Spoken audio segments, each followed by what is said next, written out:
There's an outrageous story that is bubbling up here. And if it is real, and I believe it is real because we have evidence from the last administration that is correct. This is why the transition is so important. This is why we've moved our entire operation down to Florida to try to help any way we can. The government is already voicing to the media that they will undermine Donald Trump if he were to make decisions that they do not like.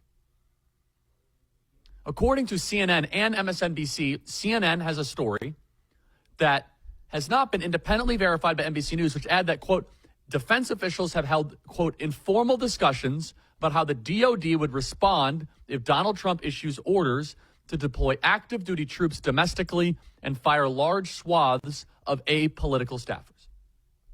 The commander-in-chief has the right to fire anybody he wants in the federal government, let alone the Department of Defense. He is the commander-in-chief. He is the top of the United States military. It could not be more explicit.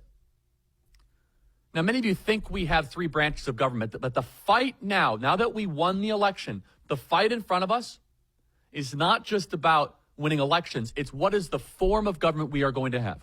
And we have two options. The first option is that we'll continue this super government of administrative unelected bureaucrats, or we will restore the form and the structure and the promise and the intent of the founding fathers. We have civilian control of the military for a reason. Blake is making some very, very good points here. I think we have Blake here. I want to have him chime in a second.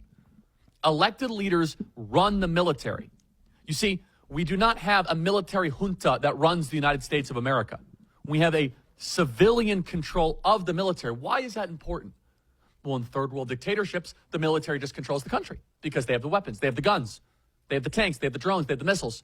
So we're in charge, the military says. But no, the founders were so smart. They said, no, we can't just have a bunch of generals running the country because that's bad.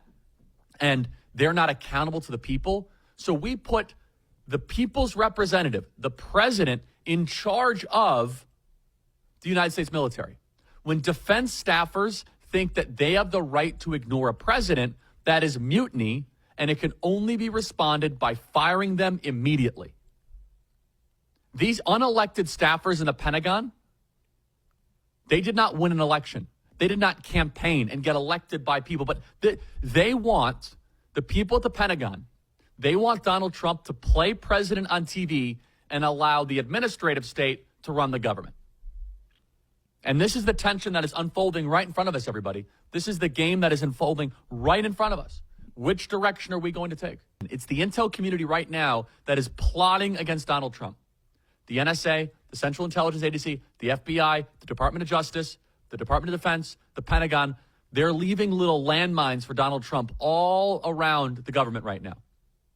This is exactly what Dwight D. Eisenhower warned us of, and Donald Trump won a mandate to fight all of this, and it is going to be a battle. That's why all of you, yes, keep celebrating, and we're going to keep on enjoying this, but understand what is coming ahead of us, that the forces are being marshaled to try to subvert Donald Trump, undermine him, and prevent his presidency from getting started, to stop it right out of the gate.